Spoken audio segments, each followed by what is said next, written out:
आइए बच्चों, आज हम लोग डिस्कस करते हैं एनटीए-नेट का जून 2019 में जो इनकम टैक्स का क्वेश्चन आया है, एमसीक्यू आया है, उसके बारे में आज हम लोग डिस्कशन करेंगे। ठीक है, चलिए 6 या 7 क्वेश्चन आया था उसमें, उसके बारे में हम लोग डिस्कशन करेंगे।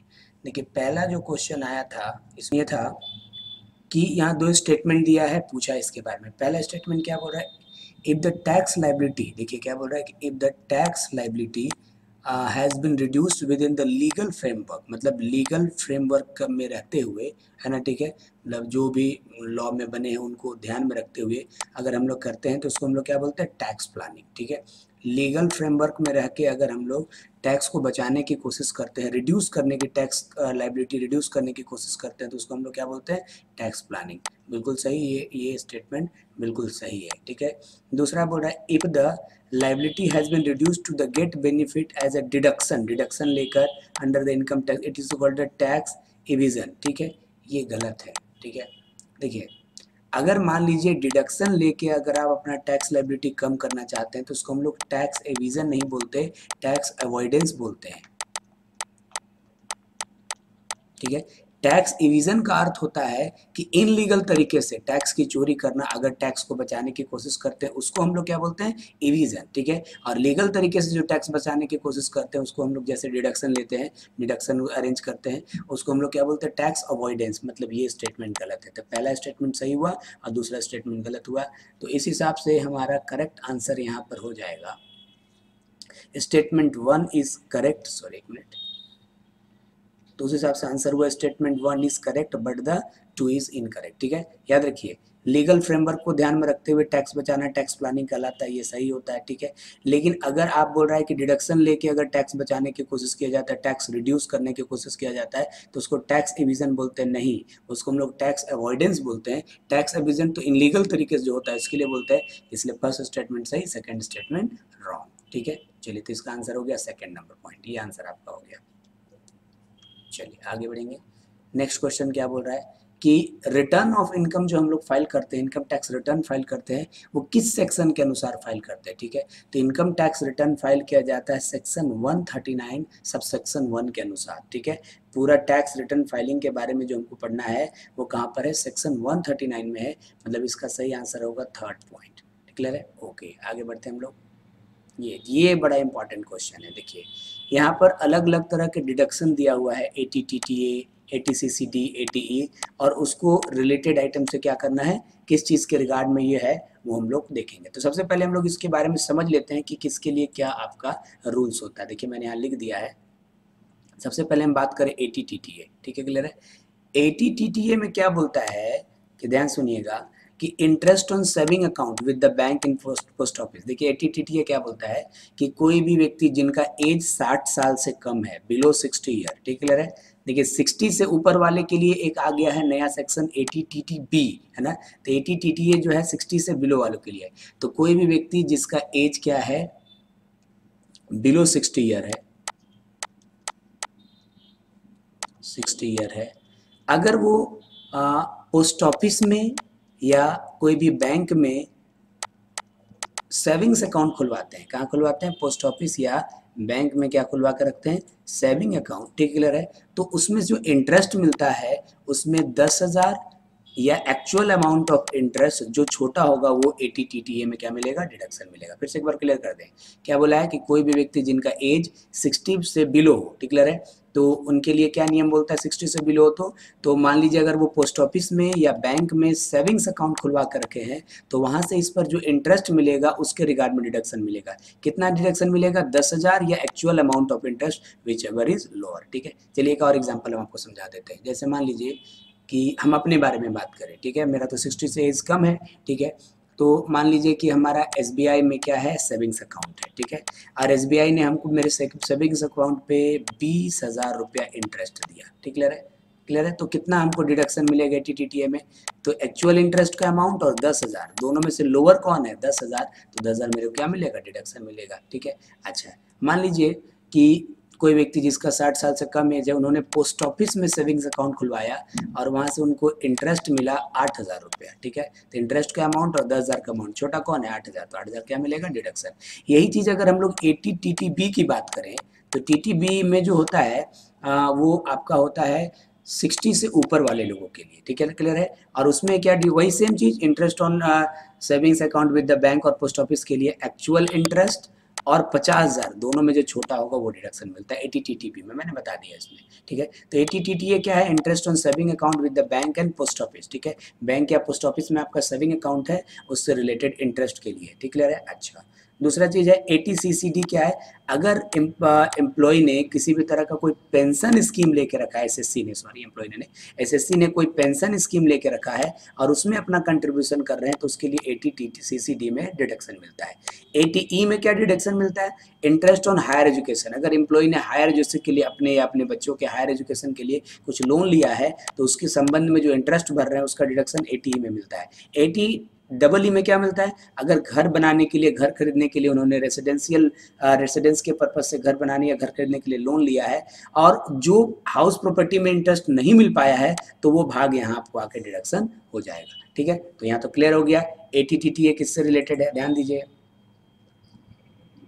अगर आप मैच करेंगे तो उस हिसाब से ATTTA इंटरेस्ट के रिगार्डिंग में है, तो यहाँ देखिए इंटरेस्ट, अच्छा हाँ, देखिए ये वाला पॉइंट 3 नंबर आ रहा है, ठीक है। Deduction in respect of interest deposit in the savings account, ठीक है। ATCCB किसका है, पेंशन के लिए है, ठीक है। तो ये आ जाइए यहाँ पर, deduction in respect of the contribution in national pension system, ठीक है। ATE किसके लिए है, एजुकेशनल लोन के लिए, ई याद रखिए, नहीं फॉर एजुकेशन, ठीक है। देखिए यहाँ पर deduction in respect of the payment of interest on loan of the higher education, ठीक है। और ATEE किसके लिए है, घर के लिए लोन जो लिया गया उसके लिए। तो इस हिसाब से देखिए A का हो गया 3, ठीक है, B का हो गया 4, A का 3, B का 4, C का 1, देखिए यहाँ पर A का 3, सॉरी ये आ रहा ना, ठीक है, A का 3, B का 4, C का 1, ये फर्स्ट आंसर होगा बच्चों। A का 3 है ना, ठीक है, B का 4, C का 1 और D का 2, ठीक है। मतलब हमारा सही आंसर, करेक्ट आंसर यहाँ पर हमारा करेक्ट मैच क्या आ रहा है, करेक्ट मैच आ रहा है ये 1 नंबर पॉइंट, क्लियर है। ध्यान दीजिएगा, याद रखिएगा, इसको नोट डाउन कर लीजिएगा। ये चारों सेक्शन के बारे में डिडक्शन बता दिया मैंने।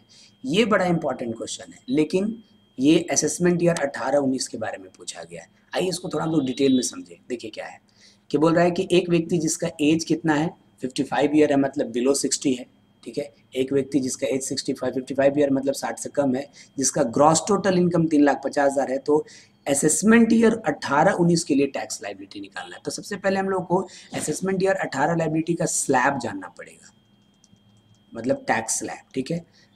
55 साल मतलब 60 से कम होने के लिए था। देखिए नियम क्या था वहां पर, फर्स्ट रुपीज 2.5 लाख पे इंटरेस्ट लगता, टैक्स कितना लगता था, नील, ठीक है। नेक्स्ट रुपीज 2.5 लाख के इनकम पे लगता था कितना, 5%। नेक्स्ट रुपीज 5 लाख पे कितना लगता था, 20%। और रिमेनिंग पे कितना लगता था, 30%। ये आपका टैक्स रेट स्लैब था उस समय का। अच्छा, उसके बाद अभी तो स्लैब चेंज हो गया है, ठीक है। उसके बाद उसमें क्या था कि आपको रिबेट मिलता था अंडर सेक्शन 87A। क्या है रिबेट में, कि जिस आदमी का इनकम 3.5 लाख तक हो, इनकम अप टू ₹3,50,000 तक हो, है ना, उसको रिबेट मिलेगा। कितना रिबेट मिलेगा, ठीक है, एक्चुअल टैक्स और 2,500 रुपया, उसमें से जो छोटा होगा आपको क्या मिल जाएगा, एग्जम्पशन मिल जाएगा, ठीक है। अच्छा, रिबेट मिल जाएगा अंडर सेक्शन 87A। उसके बाद सरचार्ज भी था, कितना, 3%। और आप लोग जानते हैं कि उसके बाद राउंड ऑफ होता है, ठीक है, 10 रुपये के राउंड फिगर में, ठीक है। यही स्लैब था उस समय का, ठीक है। क्या था, पहले 2.5 लाख के इनकम तक में कोई भी टैक्स नहीं। अगले 2.5 लाख पे 5%, अगले 5 लाख पे 20% और उसके ऊपर के इनकम पे 30%। उसके बाद जिनका इनकम 3.5 लाख तक था उनका इनको रिबेट मिलेगा अंडर सेक्शन 87A में। कितना एक्चुअल टैक्स का अमाउंट या 2500, दोनों में जो छोटा होगा वो मिल जाएगा। ठीक क्लियर है। अच्छा, सरचार्ज क्या है आपका 3% और राउंड ऑफ कितना हो गया 10%। अच्छा, अब हम लोग डिस्कशन करते हैं इसी क्वेश्चन में कैसे, इस क्वेश्चन में कैसे बनाएंगे। जैसे इनका टैक्स लायबिलिटी हम कंप्यूट करते हैं। देखिए उस साल के असेसमेंट ईयर के अनुसार देखो इनका इनकम कितना है 3,50,000। तो tax on first rupees 2.5 lakh, पहले 2.5 लाख पे कितना टैक्स होगा, एक भी नहीं होगा। ठीक है। अच्छा, फिर अगले 2.5 लाख पे 5% होता तो इनका 2.5 तो बचा नहीं इनकम, क्योंकि इनकम था कितना, इनकम ओनली 350 था, तो 2.5 पर तो नहीं लगा। तो टैक्स ऑन रिमेनिंग, हालांकि 2.5 तक में लगता, लेकिन 2.5 इनकम बचा ही नहीं, रुपीज़ 1 लाख ही और एक्स्ट्रा बच रहा है एट द रेट ऑफ 5%, यानी कितना हो जाएगा 5,000 इनका टैक्स हो जाएगा। इसको जोड़ दिए। अब इनको 87A में क्या मिलेगा रिबेट, क्योंकि नियम क्या कहता है कि जिस व्यक्ति का इनकम 3.5 लाख तक होगा, ठीक है, उनको 87A में क्या मिलेगा, एक्चुअल टैक्स का अमाउंट और 2500 दोनों में जो छोटा होगा वो क्या मिल जाएगा, रिबेट मिल जाएगा उस ईयर में। ठीक है। अच्छा, तो उसी अनुसार अगर हम लोग जाते हैं, यहाँ पर ध्यान दीजिएगा, तो इनको 87A में रिबेट मिल जाएगा, बिल्कुल मिलेगा, क्योंकि इनका इनकम 3.5 लाख तक है। तो रिबेट अंडर सेक्शन 87A क्यों मिला, क्योंकि इनकम 3.5 लाख तक है। कितना रिबेट मिलेगा, एक्चुअल टैक्स का अमाउंट जो निकला है 5,000 है, या 2500 रुपया, छोटा कौन है 2500, तो 2500 इनको क्या मिल जाएगा, रिबेट मिल जाएगा। तो इस तरह से यहाँ पर आ गया कितना 2500। क्लियर है, ओके, ठीक है। अच्छा, ये टैक्स बना। उसके बाद हम लोग क्या करते हैं, EC एंड SHEC ऐड करते हैं। उस समय 3% करते थे, अब तो हम लोग 4% करते हैं एट द रेट ऑफ 3%। तो इसका 3% निकालिएगा 75 रुपया, तो इस तरह से कितना हो जाएगा 2,575 रुपया। और लास्ट में इसको हम लोग क्या करते हैं, राउंड ऑफ। ठीक है, तो 2,575 को राउंड ऑफ करेंगे तो 2,580 रुपया, ये इनका टैक्स का अमाउंट हो जाएगा। ठीक है, तो देखिए सही आंसर कौन सा है हमारा, इस हिसाब से हमारा आंसर है 3 नंबर पॉइंट। ठीक है, यानी थर्ड क्वेश्चन हमारा आंसर हो जाएगा। ठीक है, फिर से एक बार समझिए, उस असेसमेंट ईयर ये देखिए 18-19 के लिए था। 18-19 में पहला 2.5 लाख माफ था, मतलब वो भी जिनका एज 60 से बिलो है उसके लिए पहला 2.5 लाख माफ था। अगले 2.5 लाख पे 5% था, फिर उस अगले 5 लाख पे 30%, 20% था, बाकी पे 30%। उसके बाद जिनका इनकम 3.5 लाख तक होगा उनको रिबेट मिलता है अंडर सेक्शन 87A में। ठीक है, कितना, एक्चुअल टैक्स का अमाउंट और 2500, और फिर EC और HSEC सरचार्ज जुटेगा 3%। सरचार्ज नहीं, सॉरी एक चीज़ हम मिस्टेक बोल रहे हैं, ये सरचार्ज नहीं होना चाहिए, इसको EC HSEC बोलते हैं, EC एंड SHEC जो भी हो, वो 3% है ना। ठीक है, वो था, और 10 रुपये का राउंड फिगर में करना था। तो देखिए हम लोग क्या किए, पहले 2.5 लाख की इनकम पे कितना टैक्स लगा, एक भी नहीं। अगले 1 लाख पे 5%, 5,000 हुआ, चूंकि इनका टैक्स 5,000 बना, लेकिन नियम के अनुसार चूंकि इनका इनकम 3.5 लाख है, 3.5 लाख तक वालों को मिलता है रिबेट, तो रिबेट मिलेगा 87A में 5,000 या एक्चुअल अमाउंट ऑफ 2500 या एक्चुअल अमाउंट ऑफ टैक्स, तो 2500 तो है हमारा यहाँ पर। ठीक है, और एक्चुअल अमाउंट ऑफ टैक्स कितना हो गया, तो 2500 और 5,000 टैक्स है, सॉरी क्या बोल रहे हैं, 5,000 टैक्स और 2500 दोनों में छोटा कौन है, 2500 रिबेट मिल गया, ये हो गया। फिर 3% ये जोड़े, इतना आया और उसको कर दिए। अगर अभी हम लोग बात करेंगे, अभी हम लोग का अभी का क्वेश्चन अगर आ जाता है करेंट ईयर का, तो इसमें आप लोग को हम बता दें कि इसमें बहुत बड़ा चेंजेज आ चुका है। ठीक है, ये रिबेट का कंडीशन बदल गया है, यहाँ पर 5 लाख तक के इनकम वाले को रिबेट मिलता है, और एक्चुअल और 12,500 में जो छोटा होता है वो रिबेट मिलता है, याद रखिएगा अभी करेंट असेसमेंट ईयर में। ठीक है, ओके, चलिए हम लोग नेक्स्ट क्वेश्चन की ओर बढ़ते हैं, कि बोल रहा है कि इन tax law donation approve notified association of scientific research is allowed. ठीक है, कह रहा है कि टैक्स लॉ में अगर आप डोनेशन देते हैं किसमें साइंटिफिक रिसर्च के पर्पज से एसोसिएशन को, तो उसमें कितना परसेंट आपको क्या मिलेगा, डिडक्शन मिलेगा। ठीक है, तो 150% इसका राइट आंसर है कि आप जितना साइंटिफिक रिसर्च के लिए लोन देंगे उसका 150% तक आपको क्या मिलेगा, डिडक्शन मिल जाएगा। ठीक क्लियर है, मतलब जैसे अगर आप 1 लाख रुपया लोन देते हैं तो 1 लाख का 150% 1.5 लाख रुपया आपको डिडक्शंस मिलेगा। ठीक है, ओके, चलिए नेक्स्ट क्वेश्चन की ओर बढ़ेंगे। यहाँ जो क्वेश्चन है हमारे बीच वो है आपका अलग अलग सेक्शंस के बारे में, किस चीज़ के लिए क्या सेक्शन है। सेक्शन 6 सबसेक्शन 1 किसके लिए है, सेक्शन 10 डबल ए किसके लिए है, सेक्शन 10 सबसेक्शन 1 किसके लिए है, और सेक्शन 10 सबसेक्शन 5 किसके लिए है। तो चलिए पहले देखिए, हम लोग एक एक करके यहाँ पर आपको बता दे रहे हैं, यहाँ लिख दिए हैं कौन सेक्शन किसके लिए होता है। ठीक है, सबसे पहली बात है सेक्शन 6 सबसेक्शन 1 जो होता है रेसिडेंशियल स्टेटस के लिए होता है। सेक्शन 6 सबसेक्शन 1 किसके लिए होता है, रेसिडेंशियल स्टेटस के लिए। सेक्शन 10 डबल ए जो होता है वो अर्न लीव सैलरी ELS के रिगार्ड में होता है। ठीक है, सेक्शन 10 सबसेक्शन 1 एग्रीकल्चर इनकम से रिलेटेड होता है, और section 10 subsection 5 leave travel concession के लिए होता है। ठीक है, याद करना पड़ेगा आपको। सेक्शन 6 सबसेक्शन 1 जो होता है रेजिडेंशियल स्टेटस के लिए, section 10 double A leave salary के लिए, सेक्शन 10 सबसेक्शन 1 एग्रीकल्चर इनकम के लिए, और सेक्शन 10 और सबसेक्शन 5 जो है लीव ट्रेवल कंसेशन के लिए। तो आइए देखते हैं इसका मैच क्या बनता है। देखिए सेक्शन 6 सबसेक्शन 1 किसके लिए होता है, अगर आप देखेंगे सेक्शन 6 सबसेक्शन 1 जो होता है वो रेसिडेंट के लिए होता है, ये इसका मैच ही बन गया। ठीक है, अच्छा दूसरा 10 डबल ए किसके लिए होता है, लीव सैलरी के लिए। सेक्शन 10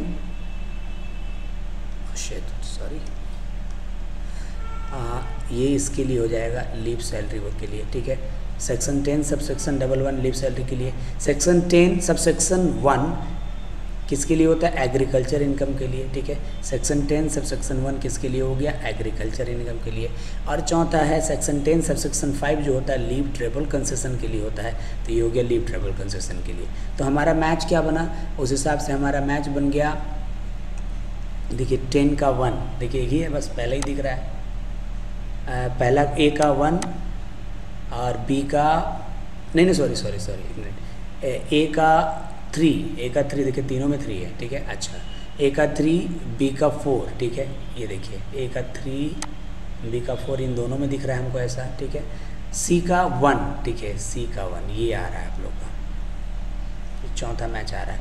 देखिए A का 3 B का 4 C का 1 और D का 2। ठीक है, तो यही आपका मैच बनेगा, यानी आपका फाइनल आंसर कुछ इस तरह से हो जाएगा इसका मैच में, ये मतलब 4th point is the right answer. ठीक है, आगे बढ़ेंगे हम, इसको याद कर लीजिएगा। ठीक है, ITR फॉर्म के बारे में बोल रहा है, सुगम इज़ ऑल्सो नोन है। सुगम फॉर्म किसको बोलते हैं, सुगम फॉर्म को ऐसे हम लोग सुगम फॉर्म ITR 4 को बोलते हैं। ठीक है, और ITR 1 को हम लोग सरल बोलते हैं। ठीक है, चलिए इसको डिटेल में हम लोग कितने फॉर्म के बारे में समझ लें। टोटल ITR फाइल करने के लिए 7 टाइप्स ऑफ द फॉर्म होते हैं, 7 तरह के ITR फॉर्म हुआ करते हैं। चलिए एक एक करके फॉर्म के बारे में हम लोग डिटेल में देखते हैं। जैसे ITR 1 की अगर बात करें तो ITR 1 किसके लिए होता है, इंडिविजुअल्स के लिए। ठीक है, इसको हम लोग सहज फॉर्म के नाम से जानते हैं। किस नाम से जानते हैं हम लोग, सहज फॉर्म। ITR 1 को हम लोग सहज फॉर्म बोलते हैं। ठीक है, अच्छा ये किस किस चीज़ से रिलेटेड इनकम के लिए होता है, सैलरी इनकम के लिए होता है। एक हाउस प्रॉपर्टी है जिसमें पहले का कोई लॉस ट्रांसफर होकर नहीं आया तो उसके लिए हो सकता है। अदर सोर्सेज, लेकिन उसमें डिविडेंड और विनिंग का अमाउंट इंक्लूड नहीं होना चाहिए, उसके लिए ITR 1 होता है। और ITR 1 को हम लोग सहज फॉर्म बोलते हैं। क्या बोलते हैं हम लोग, सहज फॉर्म। ठीक है, अच्छा ITR 2 जो होता है इंडिविजुअल और HUF दोनों के लिए है। और ये किसके लिए है, कोई भी इनकम लेकिन PGBP का इनकम उनके इनकम में इंक्लूड नहीं होना चाहिए, तो इसके लिए हो जाएगा ITR 2। ठीक है, ITR 3 की अगर बात करें तो ये भी इंडिविजुअल और HUF के लिए और सिर्फ PGBP इनकम के लिए है। अगर उनका सिर्फ PGBP से इनकम हो तो उसके लिए होगा। ठीक है, ITR 4 जो है इंडिविजुअल HUF फॉर्म सबके लिए फॉर्म में, लेकिन LLP इंक्लूड नहीं होना चाहिए, उसके लिए है। और यही देखिए हमारा पॉइंट, इसी को हम लोग सुगम फॉर्म के नाम से जानते हैं। ठीक है, ITR 4 को क्या बोलते हैं, सुगम। और ये प्रेजम्पटिव इनकम, मतलब जो अपना हिसाब साल भर में नहीं रखते हैं, ठीक है, अच्छे से प्रॉपर वे में, उसके लिए प्रेजम्पटिव इनकम के लिए। ठीक है, ITR 4 को हम लोग सुगम बोलते हैं। आंसर तो मिल गया हम लोग को। ITR 5 जो होता है वो AOP, BOI और कोऑपरेटिव सोसाइटी के लिए होता है, ITR 6 कंपनी के लिए, ITR 7 पॉलिटिकल पार्टी और कोऑपरेटिव सोसाइटी के लिए। तो हमारा सवाल क्या था, देखिए आंसर हमारा यही है कि सुगम फॉर्म किसको बोलते हैं, तो सुगम फॉर्म बोला जाता है किसको, ITR 4 को। देखिए क्वेश्चन क्या था कि सुगम किसको बोला जाता है, तो ITR 4 is the right answer. ठीक है, ये 4 पॉइंट आंसर हो गया। नेक्स्ट पॉइंट में आते हैं। नेक्स्ट क्वेश्चन अब पूछ रहा है कि नीचे जो इन्फॉर्मेशन दिया है उसके बेस पर आपको क्या निकालना है, ग्रॉस एनुअल वैल्यू निकालना है। ठीक है, 4 ऑप्शन। देखिए आपको ग्रॉस एनुअल वैल्यू निकालने हम लोग हाउस प्रॉपर्टी चैप्टर में सीखे थे। ठीक है, क्या रूल्स होता था उसका, ज़रा एक बार हम लोग डिस्कस कर लें। हम लोग देखते सबसे पहले म्यूनसिपल वैल्यू लिख देते थे। ठीक है, उसके बाद हम लोग फेयर रेंटल वैल्यू लिख देते थे। ठीक है, उसके बाद हम लोग स्टैंडर्ड रेंट लिख देते थे। ठीक है, देखिए देखना ये है कि पहला और दूसरा में कौन बड़ा है, लेकिन वो तीसरा से बड़ा नहीं होना चाहिए। जैसे कहने का अर्थ है, मान लीजिए पहला है 5 लाख, दूसरा है 4 लाख, ठीक है, और तीसरा है 3 लाख। ठीक है, अब कौन सा हो जाएगा, इसको आने 3 लाख। एक मिनट, पूरा फॉर्मेट लिख ही देते हैं पहले। ठीक है, तो देखिए म्यूनसिपल वैल्यू और फेयर रेंटल वैल्यू लिखते हैं और स्टैंडर्ड लिखते हैं। इन दोनों में जो बड़ा, जो इससे बड़ा नहीं होगा, उसको क्या बोलेंगे हम लोग, एक्सपेक्टेड रेंट। और फिर हम लोग लिखते हैं actual rent received. Expected rent और एक्चुअल रेंट रिसीव्ड में जो बड़ा होगा उसको हम लोग GAB बोलते हैं। देखिए एग्जाम्पल के माध्यम से हम समझाते हैं। मान लीजिए ये 3 लाख है, ये 4 लाख है, ये 5 लाख है। ठीक है, एक मिनट,